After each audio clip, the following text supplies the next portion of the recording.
Muy bien, pues ya estamos listos en esta mañana, como les decía, en nuestras Biblias, en Mateo, capítulo 7, versículos del 13 al 29. En esta mañana vamos a continuar, pero antes de comenzar con la predicación, les voy a pedir que cierre sus ojos, incline su rostro y vamos a iniciar orando. Amoroso Padre Celestial, te damos gracias en esta mañana por la oportunidad de estar aquí en tu casa, este inicio de semana. Primero que nada para adorarte y también para recibir de ti una palabra que nos ayude a continuar, que nos inspire, que nos transforme y que, lo más importante de todo, nos lleve a agradarte más a ti.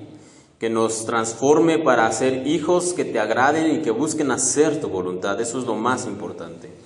Te pido en esta mañana, Señor, por favor, me utilices para transmitir el mensaje que proviene de ti, lo que tú nos quieres enseñar, que mis hermanos y yo junto con ellos seamos edificados y bendecidos y que en esta mañana podamos recibir un mensaje de parte tuya. Te pedimos esto, por favor, Señor, en el nombre santo y poderoso de tu Hijo, el Señor Cristo Jesús. Amén. Y como les decía, vamos a continuar, y de hecho esta cuarta semana es la última parte del mensaje del Sermón del Monte que hemos estado viendo en este mes de abril de 2019. Y el mensaje de esta mañana tiene por título "Oír no es lo mismo que hacer".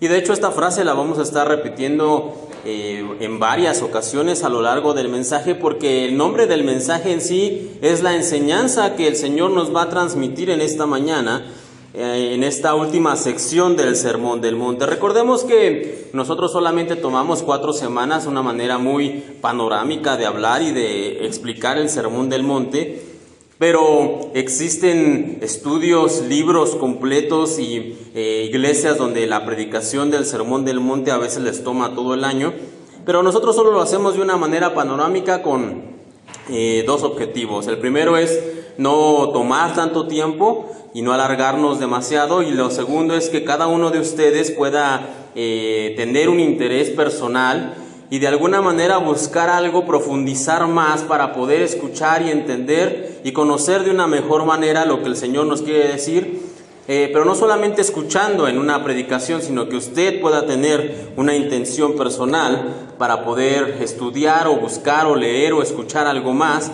del Sermón del Monte. Por eso lo hacemos de esta manera. Ahora, les decía, la cuarta y última sección que vamos a revisar sobre el Sermón del Monte nos muestra al Señor Jesús enseñando algo que es bastante sencillo. Les decía, es el título de hecho del sermón: oír no es lo mismo que hacer. Esa va a ser la enseñanza que vamos a encontrar en el capítulo 7 del Evangelio de Mateo, y el Señor nos lo va a estar repitiendo a través de 3 ejemplos y una parábola. Y esta idea tan sencilla en principio, porque de verdad es que es bastante sencilla, es uno de los dilemas más grandes que se nos presenta desde la antigüedad y hasta el día de hoy a cada uno de nosotros como creyentes, como cristianos. Oímos la palabra en predicaciones, o si escuchamos la Biblia, oímos la palabra, escuchamos las predicaciones, oímos el consejo de Dios a través de la Biblia, pero eso no significa que hagamos lo que el Señor nos dice, pues reitero, oír no es lo mismo que hacer. Y permítame hablar un poquito antes de empezar ya de lleno con la predicación acerca de un libro. Tal vez usted lo conoce o ha escuchado, y si no, se lo recomiendo bastante. Es un libro ya muy antiguo y famoso que se llama El progreso del peregrino. Tal vez usted ha escuchado acerca de él, si no, reitero, es un libro bastante recomendable. Haga la firme intención de poder leerlo, no es un libro extenso. Y fue escrito por un hombre llamado John Bunyan en el año de 1678, entonces ya tiene sus años. Pero este libro, El progreso del peregrino, nos relata la historia de un personaje, es una alegoría. Nos presenta el camino de un hombre que va transitando para llegar hasta donde está el Señor, y a través de varios ejemplos alegóricos nos habla de esto. Y el personaje principal se llama Cristiano. Y Cristiano vive en la ciudad de destrucción, así se llama el lugar donde él vive. Y él, en cierta ocasión, dice el relato que comienza a leer un libro que se nos deja entrever qué es la Biblia. Y cuando termina de leerlo, este personaje llamado Cristiano se da cuenta de algo. La ciudad va a ser destruida inminentemente. La ciudad va a ser completamente arrasada por el rey más justo que existe. Él va a venir a destruir todo ese lugar porque han ofendido a este rey con la manera que ellos viven, una manera de vivir llena de pecado. Y entonces este hombre llamado Cristiano comienza a hablarle a sus vecinos y sobre todo a su familia y a decirles que tienen que salir de la ciudad de destrucción para ser salvos, para salvar su vida. Pero todos creen que Cristiano está loco, todos creen que Cristiano se equivocó y no le hacen caso a Cristiano. Y entonces en medio de su desesperación, Cristiano está buscando, sale un momento a caminar y se encuentra a un hombre que el libro nos lo menciona, que se llama evangelista, aquel que comparte el mensaje de Dios. Y le dice a Cristiano que hay una esperanza, que ahora que él se ha dado cuenta de la verdad y de la realidad, hay una esperanza. Le dice: Cristiano, tú puedes llegar a un lugar donde puedes ser salvo. Ese lugar se llama la ciudad celestial. Pero Cristiano, hay una cosa que tengo que decirte. Para llegar a ese lugar, para llegar a esa ciudad celestial, tienes que buscar la puerta y el camino estrecho. Y entonces Cristiano se entera de que hay una oportunidad, de que hay una situación que él puede salvarse. Y aunque intenta salvar a su familia, intenta advertir a sus vecinos, ninguno hace caso. Y entonces Cristiano lamentablemente tiene que emprender el viaje solo. Y así es como comienza el viaje de Cristiano en este libro. Esto es solamente la introducción del libro. Y él tiene que comenzar a buscar la ciudad celestial, y para llegar a ese lugar tiene que encontrar y tiene que transitar por la puerta y el camino estrecho. Y de hecho eso es lo primero que el Señor nos va a mencionar en esta mañana, en este capítulo 7. Acompáñenme por favor. Capítulo 7, versículo del 13 al 14.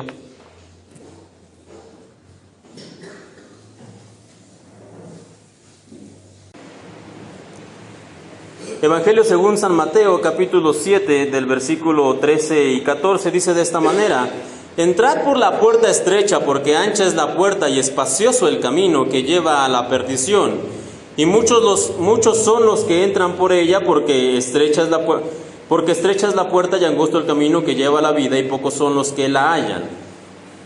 En la sección que hoy vamos a revisar, el Señor va a hacer una comparación entre dos grupos de personas. Están los que lo oyen, pero no hacen caso a las recomendaciones de Dios, y están los que oyen y obedecen sus palabras. Son dos tipos de personas. Y es que, tan sencillo como suena, para el Señor solo hay dos tipos de personas: los que obedecen y los que no obedecen, los que hacen su voluntad y los que no la hacen. La Biblia es significativamente sencilla en este rubro, y para Dios es increíblemente fácil cómo divide al mundo, a los hombres, a la humanidad, entre ovejas y cabritos, entre los que son suyos y los que no lo son, entre los que lo obedecen y los que no obedecen.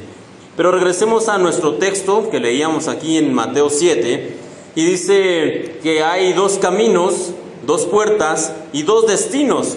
Primero nos menciona que hay una puerta y un camino espacioso. Y también nos habla cuál es el destino, hacia dónde conduce esta puerta y este camino. Y nos dice que lleva a la perdición. Y después nos habla acerca de un camino, o de una puerta, y un camino angosto. Y nos dice que su destino es que nos lleva a la vida. Entonces, ¿qué son esas puertas y qué son esos caminos que el Señor está hablando en esta parte? Podemos preguntarnos, y vamos a ir por partes. Primero que nada, ¿qué es la puerta y qué es el camino espacioso? Vamos a responder eso. Y solemos pensar tradicionalmente que cuando hablamos de la puerta y el camino espacioso, estamos hablando de las personas que no creen en Dios, de las personas que buscan una vida sin el Señor, aquellos que están alejados de Él, aquellos que no creen en Dios. Esos son los que transitan el camino espacioso, pero eso no es verdad. El Señor Jesús está predicando aquí el Sermón del Monte, y el Sermón del Monte no es para inconversos, no es para no creyentes. El Sermón del Monte es este sermón como tal, estas palabras, el Señor dio este mensaje para sus seguidores, para los que buscan ser cristianos, Y esta puerta y este camino espacioso son elegidos por aquellos que deciden seguir al Señor Jesús, sí. Ellos han decidido seguir al Señor, pero ¿saben cómo deciden seguirlo? Al estilo de Frank Sinatra. ¿Y cómo es ese estilo? A mi manera. Sí, yo quiero seguir al Señor, yo creo, me gustan tus palabras, me gusta lo que dices, Jesús, y te voy a seguir. Solamente que, ¿sabes qué? Te voy a seguir a mi manera. Te voy a seguir a mi conveniencia, según sea conveniente. Si hoy conviene, voy a ser seguidor de Cristo, pero si no conviene, no soy seguidor de Cristo. Lo siguen según sus reglas. Bueno, sí, aquí la Biblia dice que tengo que amar a mis enemigos, pero yo no puedo. Yo no soy suficientemente bueno para hacerlo, y dicho sea de paso, nosotros no podemos. Es el Señor actuando en nosotros. Pero esta parte de la Biblia sí me conviene, esta parte no, esto me agrada, esto no, esto sí lo tomo, esto no lo tomo. Y entonces siguen al Señor según sus reglas y de acuerdo a su entendimiento, de acuerdo a lo que ellos creen que es correcto, de acuerdo a lo que ellos creen que les va de acuerdo al día. Si hoy me conviene decir que soy cristiano, pero si mañana no me conviene, ni lo menciono. Entonces, como les decía, son personas que buscan seguir al Señor, pero simplemente lo hacen a su manera. Se definen como cristianos, aunque su vida, su ejemplo, su testimonio diga todo lo contrario. Se definen como cristianos, pero son idólatras, siguen adorando ídolos, siguen adorando imágenes, siguen adorando, y no solamente me refiero a imágenes como tal, religiosas, sino pueden adorar imágenes inclusive a pastores, a predicadores o gente de la farándula, en fin, siguen teniendo ídolos en su corazón. Lo peor aún, ídolos como el dinero, el trabajo, las posesiones, algún familiar, algún esposo, algún hijo. Dicen que son cristianos, sí, pero su vida no lo demuestra. Aun cuando se definen como cristianos, tienen una vida abiertamente llena de pecados. Sí, yo soy cristiano, pero el domingo no puedo ir a la iglesia porque el sábado me aventé una fiesta de 6 de la tarde a 6 de la mañana y el domingo ya no puedo ir a la iglesia. Su vida es abiertamente contraria a lo que enseña la Biblia. Viven una vida abiertamente en pecado, pero ellos se definen como cristianos. Y se definen como cristianos aun cuando sus palabras y sus acciones no lo demuestran. Dicen ser cristianos, pero solamente de labios para afuera, simplemente porque se identifican a veces con algunas ideas o con algunos conceptos del cristianismo, pero ellos realmente no viven una vida como un cristiano debería hacerlo. No conocen la Biblia, pues nunca la leen. De vez en cuando han leído algún versículo o el que leemos los domingos, pero salvo eso nunca leen la Biblia. Ellos te van a decir, la oración no es importante. Lo que importa es tener comunión con Dios, lo que importa es que Dios y yo podemos comunicarnos. La oración y eso de levantarse a orar o eso de hacer un tiempo de oración, eso no es importante. ¿Y sabe por qué lo dice? Porque nunca ora. Entonces es bastante fácil decir que la oración no es importante porque nunca oran. Todo lo que importa es compartir a Dios, que es amor, van a decir estos cristianos entre comillas. Y como no, van a hablar acerca de este atributo de Dios, que Dios es amor, y lo van a exaltar y lo van a decir y lo van a repetir hasta el cansancio. ¿Por qué? Porque es el único atributo que conocen de Dios, porque nunca asisten a la iglesia con regularidad, como para saber que Dios sí es amor, pero también es Dios justo, es Dios celoso, es fuego consumidor, es un Dios que demanda compromiso, porque hay otros atributos de Dios, pero no los conocen, porque nunca van a la iglesia. Y hay muchas cosas más que estos cristianos que solamente son cristianos de postureo, que dicen que son cristianos porque está de moda, porque suena bonito, porque mi amigo, mi primo son cristianos y pues como es lo que está como es lo que ahora todos dicen, pues yo también soy cristiano, porque Diosito ama a todos, dicen ellos. Y si usted le pregunta a uno de esos supuestos cristianos que andan por la senda espaciosa, ¿es difícil seguir al Señor? Su respuesta va a ser sin pensarlo, no. Ser cristiano no es difícil, ser cristiano es sencillo, ser cristiano, cualquiera puede ser cristiano, ellos van a decir. Entraron por la puerta ancha y transitan por el camino espacioso, sin compromiso, sin responsabilidades, sin sacrificio. Por eso es que ellos dicen que es fácil ser cristiano. Cuando usted les pregunta acerca de lo que es la cruz de Cristo, ellos van a responder, ¿cruz? ¿Qué es eso?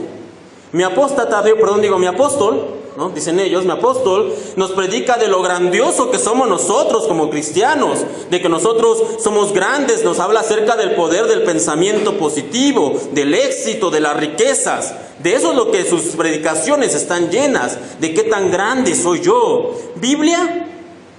No, Biblia no, realmente eso es demasiado, no. Lo que se nos predica para nosotros es la última revelación o la última visión o el último sueño que tuvo el pastor. Eso es lo que nos impacta, eso es lo que queremos escuchar. Una historia bonita, un lindo pensamiento, un final que me deje sintiéndome bien a mí al final. Y eso sí, que no pase de 20, 25 minutos, porque si no nos cansamos. Nos distraemos, nos aburrimos, nos duele el asiento porque la predicación no puede pasar de esos 20, 25 minutos. Si a eso le llaman predicación y si a eso le llaman mensaje. Así que esta puerta, este camino espacioso es por demás cómodo, agradable, pero el Señor es claro, tajante y específico y dice que este camino espacioso conduce a la perdición, conduce a la muerte. Lamentablemente hay muchos cristianos que están transitando por este camino. Ahora, por otro lado está lo que es la puerta y el camino angosto. En contraparte, encontramos esta parte y dice, porque estrecha es la puerta y angosto el camino que lleva a la vida, y pocos son los que la hallan. Y note la última parte que dice aquí, pocos son los que la hallan. Y si está diciendo aquí que la hallan, significa una cosa, que hay que buscarla. Que no es una puerta ni es un camino que esté ahí abierto con letreros y luces de neón enormes que diga puerta y camino estrecho. No, aquí dice que hay que buscarlo, que hay que estar constantemente buscando esa puerta para poder encontrarla y para poder transitar por la senda estrecha. Y la sola mención de que la puerta es estrecha nos deja saber cómo es la manera en que debemos venir a ella. Aquí en la entrada, en la iglesia, tenemos una puerta grande. Cualquiera de nosotros, inclusive, como decimos por ahí en bola, podemos entrar sin ningún problema. Pero se imagina que nuestra puerta fuera como esta que tenemos aquí de 1 metro de altura. A menos que seamos niños, ¿cómo tendríamos que entrar por ella? Agachados, de rodillas. Y por eso les decía que cuando menciona el Señor la puerta estrecha, nos deja saber cómo es que debemos venir a esa puerta. Tenemos que venir humillados, tenemos que venir de rodillas. No se entra por la puerta estrecha caminando con el pecho erguido. Se entra por la estrecha puerta, les digo, de rodillas, completamente humillado, aceptando que somos pecadores, reconociendo nuestras fallas y aceptando que necesitamos al Señor. Luego se nos dice que no solamente la puerta es estrecha, sino que también el camino es angosto. Y no se puede transitar con comodidad por el camino angosto. Se debe tener cuidado cuando caminas, se debe ir paso a paso. No sé si aquí a alguno de ustedes les ha tocado conducir por un camino que es angosto. ¿Cómo conducimos por un camino que es angosto, donde apenas si podemos pasar? ¿A 60 kilómetros por hora, bien tranquilos? No, vamos despacio, viendo hacia un lado, viendo hacia otro, que no golpemos, que nada nos roce, que no vayamos a pegarle a algo o a alguien. No se transita con comodidad ni a nuestras anchas por el camino estrecho, por la senda angosta. Y como dijimos al inicio, el Señor Jesús en estos ejemplos nos está enseñando un solo principio que es bastante sencillo. Oír no es lo mismo que hacer. Oímos de Él, oímos que debemos buscar, que debemos elegir la puerta estrecha, que debemos transitar por la senda angosta, lo oímos. Pero la pregunta es, ¿eso es lo que hacemos? Ya oímos que la puerta es angosta, que el camino es estrecho, ya lo escuchamos. La pregunta es, ¿lo hacemos? Y es que la verdad nadie quiere admitir que es posible, que hay una posibilidad de que estemos transitando por la senda espaciosa. Nadie quiere aceptarlo. Nadie quiere decir, no, sí, yo soy tranquilo, yo voy por la senda espaciosa, ahí no tengo problema. No, sabemos que ese es el camino equivocado y nadie quiere admitirlo.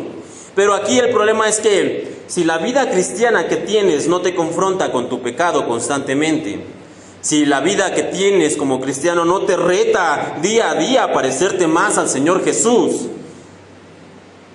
afrontémoslo, veamos la realidad. Estamos en la senda espaciosa, no en la senda angosta. Si la vida cristiana no nos confronta al pecado y nos exhorta a parecernos más a Cristo, la senda que estamos transitando es la senda espaciosa.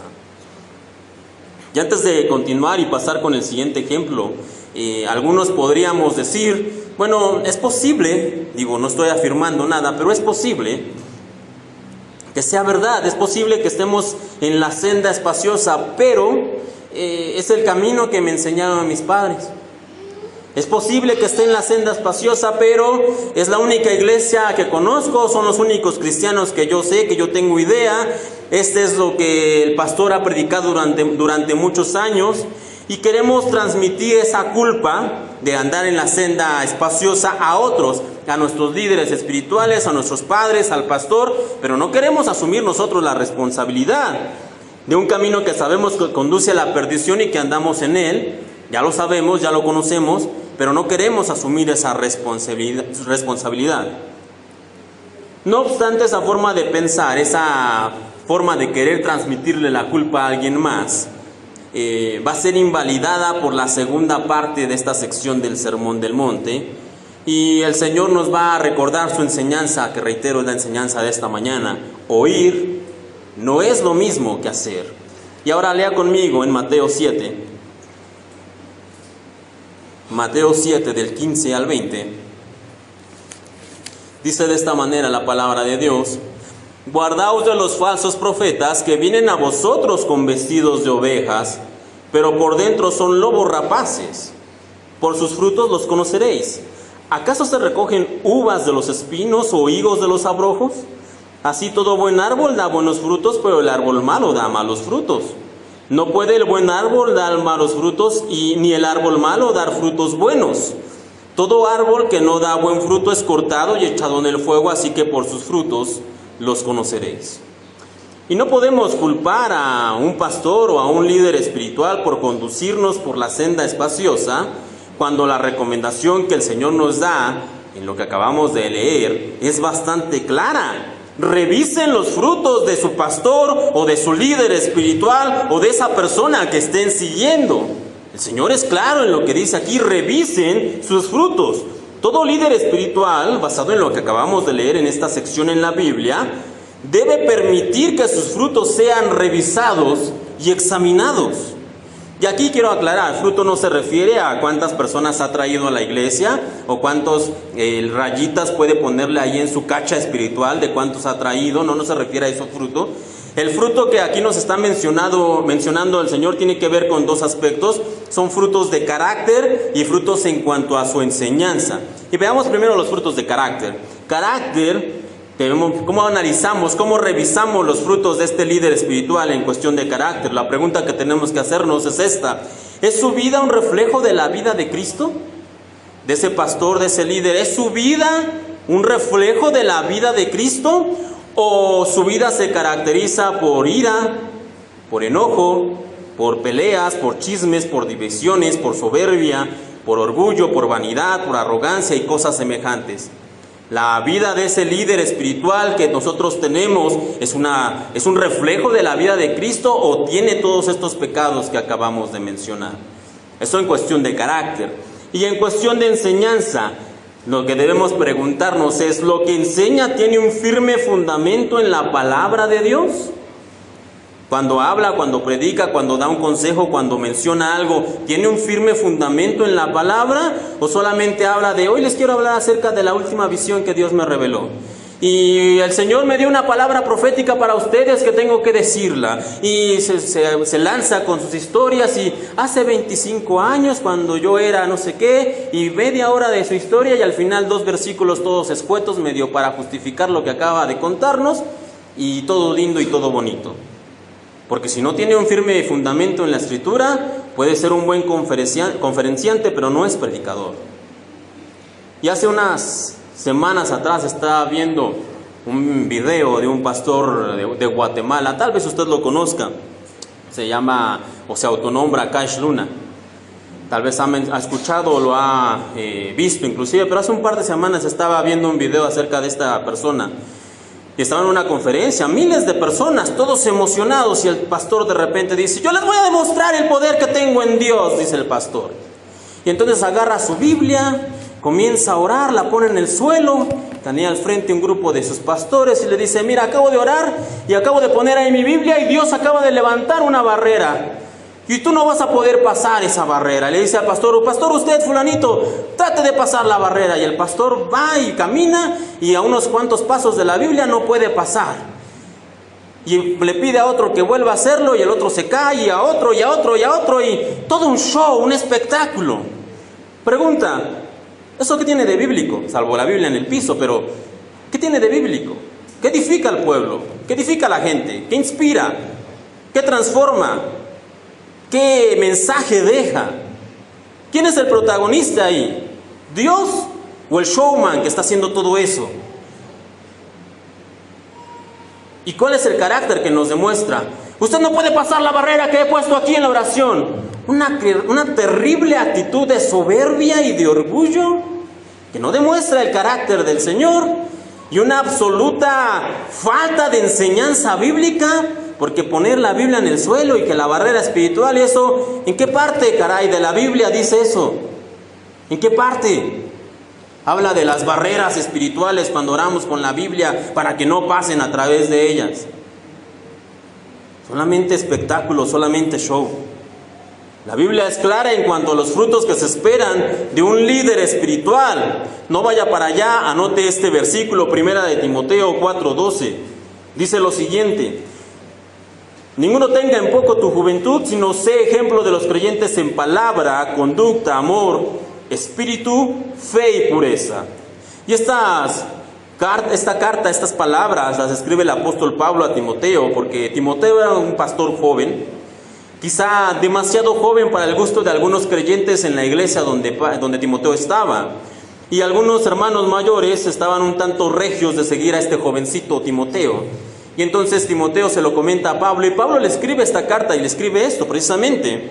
Y Pablo le escribe a Timoteo y le dice: no permitas, Timoteo, que te desprecien, que te avergüencen, que te tengan en poco por la edad, porque eres joven. Y el apóstol Pablo le da una serie de recomendaciones a Timoteo para que sea un líder digno de ser seguido.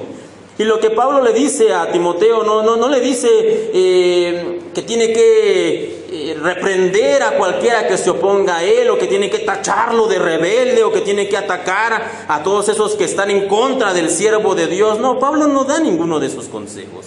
Pablo es claro para Timoteo, le dice: Pablo, ninguno tenga en poco tu juventud, le dice Pablo a Timoteo, y después le dice: tú tienes que ser ejemplo, Timoteo, en esto, en palabra, en conducta, en amor, en espíritu, en fe y en pureza, porque esos son los frutos que se espera de un líder espiritual que es digno de ser seguido. Y como les decía, esos frutos deben ser monitoreados, revisados y medidos por los que siguen a estos líderes. Y si un pastor o un líder espiritual no desea o no permite, tú no puedes venir aquí a cuestionar al siervo de Dios, tú no puedes decir nada del ungido del Señor, porque en muchas iglesias así se las gastan, ¿no? El hermano quiere dar un consejo, quiere dar una recomendación, quiere opinar algo y ya lo tachan a uno de rebelde porque está uno en contra del ungido de Jehová. Pero les decía, si el pastor o este líder espiritual no desea o no permite que sus frutos sean revisados, no es digno de ser seguido. Y peor aún, si es pastor o es líder espiritual y no cumple con la medida que se necesita de un líder espiritual, no es digno de ser seguido. Así que la palabra aquí, el Señor es claro y nos hace la recomendación a todos nosotros como creyentes: revisen los frutos de las personas que los siguen, de las personas que siguen, revisen los frutos de las personas que están siguiendo, porque corren el peligro de que esos líderes los lleven por la senda espaciosa. Por eso es que el Señor nos pide que lo hagamos. Ahora quiero hacer una aclaración antes de pasar al siguiente punto. Y pensar o considerar que solamente los líderes espirituales o los pastores deben ser medidos y deben dar un fruto adecuado es un grave error. Este es un trabajo no solamente de los líderes, llevar fruto, de dar un fruto adecuado de arrepentimiento y dar los frutos espirituales que la Biblia menciona y marca, es un trabajo de los pastores y líderes, sí, pero también es una obligación de todos los creyentes. Nosotros todos, los que estamos arriba, los que estamos abajo, también debemos dar frutos espirituales, y también haríamos bien en no olvidar el consejo que nos da el Señor en este mismo pasaje de Mateo, en el versículo 2 y el versículo 3, y nos dice: porque con el juicio que ustedes juzguen serán juzgados, y con la medida que miden serán medidos. ¿Y por qué miras la paja que está en el ojo de tu hermano y no echas de ver la viga que está en tu propio ojo? Porque a veces con este tipo de cuestiones somos muy prestos a señalar, a juzgar, a decir, pero nosotros somos los primeros que tenemos que juzgarnos. Así que revisemos los frutos espirituales de nuestros líderes y pastores, sí, pero antes revisemos los frutos de nosotros, cada uno de manera personal. Ahora vamos a pasar al tercer punto, y en esta sección es donde el Señor va a ponerse más duro para recalcarnos la enseñanza de este mensaje. Y una vez más, ¿cuál es la enseñanza? Oír no es lo mismo que hacer. Y lo va a hacer con una descripción bastante dramática. El Señor aquí realmente lo que nos va a contar en el siguiente punto es una descripción bastante grande, bastante poderosa, digamos, lo que nos va a decir. Acompáñenme ahora ahí mismo en Mateo, capítulo 7, pero en el 21 y 23 vamos a continuar la lectura. Y la palabra de Dios nos dice lo siguiente: no todo el que me dice Señor, Señor entrará al reino de los cielos, sino el que hace la voluntad de mi Padre que está en los cielos. Muchos me dirán en aquel día: Señor, Señor, ¿no profetizamos en tu nombre? Y en tu nombre echamos fuera demonios, y en tu nombre hicimos muchos milagros. Y entonces les declararé: nunca os conocí, apartaos de mí, hacedores de maldad. El primer renglón de lo que acabamos de leer es bastante claro para hacernos entender el punto. No todo el que me dice Señor, Señor entrará en el reino de los cielos, sino el que hace la voluntad de mi Padre que está en los cielos. Y aquí la palabra clave, el verbo favorito del Señor es hacer. Ahí está la clave, el meollo del asunto está aquí en hacer. Para entrar al reino de los cielos se nos pide hacer una cosa, ¿cuál? Hacer la voluntad del Padre. ¿Y cuál es su voluntad? Podríamos preguntarnos. Bueno, la voluntad del Padre es que creamos en su Hijo. La voluntad del Padre es que lo reconozcamos como Señor y Salvador. La voluntad del Padre es que guardemos sus mandamientos. Esa es la voluntad del Padre. En sí la Biblia, el libro que nosotros tenemos, es la voluntad de Dios de manera escrita. Ahí está, a veces empolvándose en casa, a veces olvidada, a veces guardada, pero siempre está ahí la voluntad de Dios esperándonos fielmente para el día que decidamos leerla y ejecutarla. ¿Quieres conocer la voluntad de Dios? Si quieres oír la voz de Dios, lee la Biblia. No esperes que un pastor o un profeta o alguien venga y te diga: Dios te dice que hagas o Dios te dice que actúes. No, eso no pasa. Si nosotros queremos conocer la voluntad de Dios, lo único que tenemos que hacer es leer la Biblia. Y continuando con el relato que estábamos leyendo, encontramos ahí un grupo de personas que llegan al trono de Dios y de verdad que vienen con un currículum bastante impresionante y nutrido. Me imagino ahí que ellos llegan con su hoja de vida, con su currículum adelante del trono, y su currículum tiene un montón de referencias. Dice que son profetas, dice que son exorcistas, porque dice que sacaban fuera demonios, dice que son personas de fe y poder, porque hacían milagros. Y no es que están intentando engañar a Dios, porque a veces llegamos a pensar eso, ¿no? Que estaban delante ahí, que están intentando engañar a Dios, como meterse de colados. Pero no, eso no es lo que sucede. Son personas que en verdad están convencidas, que han tenido una vida al servicio de Dios, que han pasado sus días sirviendo al Señor. Ellos de verdad lo creen, pero cuando llegan delante del Señor se encuentran con unas palabras bastante duras. Entonces les declararé, dice aquí la Escritura: no los conozco, nunca os conocí. Y la pregunta es entonces, ¿qué pasó? Ellos van con toda la confianza y toda la seguridad del mundo, pensando que han servido a Dios toda su vida, y al encontrarse por fin delante del Señor, el Señor le responde: no sé quiénes son ustedes, yo no los conozco. ¿Qué pasó? Y la respuesta es fácil. Y nótese, dije fácil, no sencilla de digerir. La respuesta es fácil, pero no sencilla de digerir. Y para darles la respuesta, permítame contarles algo. El otro día fui con Melanie al cine hace como 2 o 3 semanas. Y como fuimos temprano, todavía hasta cierto punto horario como de desayuno, cuando íbamos para la sala del cine, pues pasamos por un lugar donde venden donas y a ella se le antojó una. Dijimos, bueno, cómprala y ya en el cine te la comes. Entonces pidió la dona que le llamó la atención, la que quería comer. La pagó, se la dieron empacada en una bolsita, y nos fuimos al cine. Entramos, pagamos entradas, pagamos palomitas, todo lo que se tiene que hacer. Entramos y justo antes de empezar la película, ella toma su dona que se le había antojado, abre su bolsa y oh sorpresa, no era la que ella había pedido, era una dona completamente diferente. No digo que fuera mala, el sabor era bueno, pero no era lo que ella había pedido.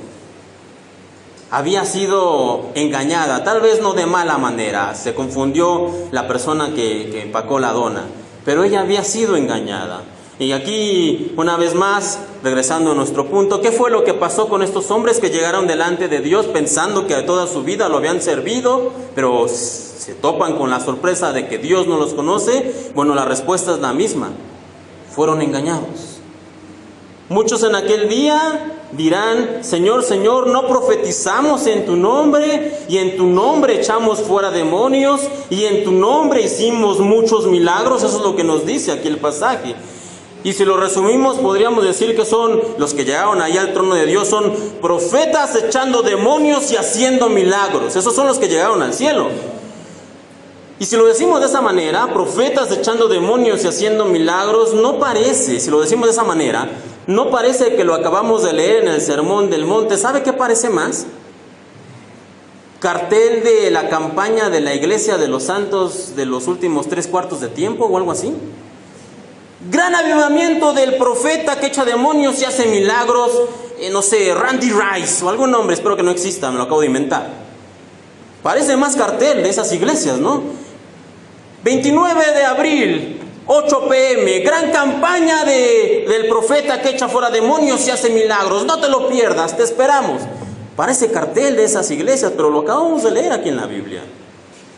Eso es lo que ellos vienen justificando, eso es lo que ellos vienen presentando enfrente en su currículum, como les decía. Señor, en tu nombre echamos fuera demonios, en tu nombre profetizamos, en tu nombre hicimos milagros. Eso es lo que ellos vienen presentando que hicieron, como esos carteles que les digo de las campañas modernas que encontramos al día de hoy. ¿Y qué es lo que les dice el Señor? Yo no los conozco. Yo no sé qué hicieron, o cuándo lo hicieron, o cómo lo hicieron, pero yo no los conozco. Y entonces, pensando en esto, y si unimos los 3 ejemplos que acabamos de leer, que el Señor nos presenta aquí en Mateo 7, todo va a cobrar mayor sentido. Porque primero, que hablamos de la puerta y el camino espacioso, primero nos encontramos con supuestos creyentes que prefirieron ir por la puerta y la senda espaciosa. Segundo, estos creyentes nunca revisaron ni midieron los frutos espirituales de los líderes en los cuales estaban siguiendo por esas sendas espaciosas. Y tercero, finalmente cuando se encuentran delante de Dios, confiados en que sus líderes y ellos eran profetas que echaban fuera demonios y hacían milagros, lo único que se encuentran en el trono de Dios es al Señor diciendo: no los conozco, no sé quiénes sean ustedes. ¿Y qué aprendemos de todo esto entonces? Lo mismo que hemos repetido toda la mañana: oír no es lo mismo que hacer. Podemos oír del camino estrecho, podemos oír que es necesario dar frutos correctos, y podemos oír que necesitamos hacer la voluntad del Padre, pero solamente oír, pero no hacer. Oír no requiere compromiso, ni trabajo, ni esfuerzo. Cualquiera puede oír. No se necesita nada para oír. Cualquiera puede oír, ¿no es cierto? En casa, aquí ya voy a balconear a mi madre, pero es un buen ejemplo. Ella en ocasiones coloca en el celular un canal de YouTube donde hay muchas recetas y escucha la receta del mole de no sé qué y del pescado de no sé cuál y de la comida de no sé dónde. Y a veces yo, un poco para molestarla, le digo: oye, pero si escuchas 20 recetas o 10 recetas al día, pero no haces ninguna. Y ella me dice: es que me gusta escucharla simplemente para tener una idea. Y es válido. Pero se da cuenta, ¿qué se necesita para escuchar? ¿Qué se necesita para oír? Nada. No hay un esfuerzo, no hay un trabajo. Pero, y este también es parte del ejemplo, cuando ella decide hacer una de esas recetas, a veces no es tan fácil como la presentadora lo pone en su video, ¿no? Ella lo hace básicamente con una mano atada a la espalda y con los ojos vendados. Y cuando uno intenta hacerlo en casa, de repente dice: pero si es tan fácil en el video, ¿por qué no me sale el corte? ¿Por qué no me sale el doblez? ¿Por qué no me sale el sabor que dice? ¿Por qué? Porque hacer las cosas requiere compromiso, requiere trabajo, requiere esfuerzo. Hacer requiere más que solamente escuchar. Se tiene que pagar un precio. Caminar por la senda estrecha requiere un precio. Dar un fruto adecuado requiere un precio. Hacer la voluntad del Padre requiere un precio. Pero no todos están dispuestos a pagar.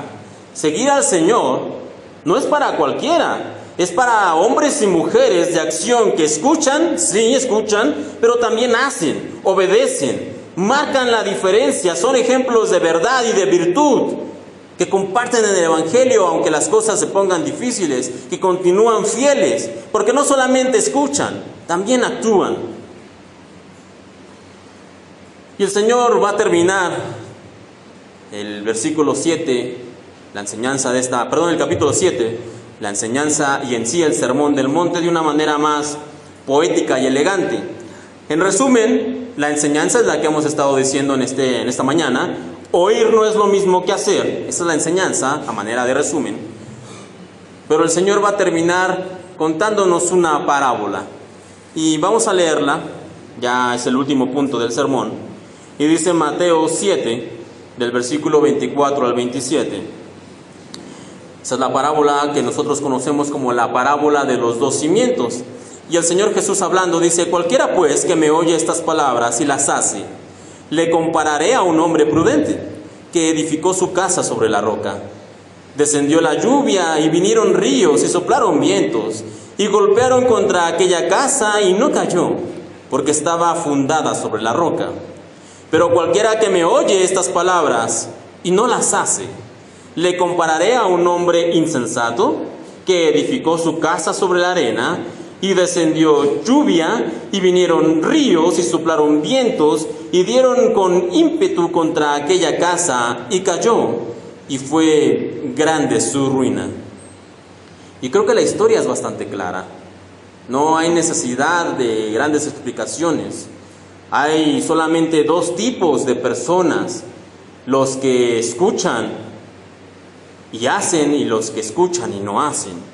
Cuando el Señor predica su mensaje en el Sermón del Monte, y digo predica en tiempo presente para nosotros, pues de alguna manera hasta el día de hoy Él continúa predicando el Sermón del Monte en cada ocasión que nosotros leemos y llegamos a esta sección. Una vez más Cristo Jesús nos predica de manera personal el corazón de su mensaje, el Sermón del Monte, y nos dice a nosotros, cada uno de nosotros, hay dos opciones: el que oye y hace, o el que oye pero no hace.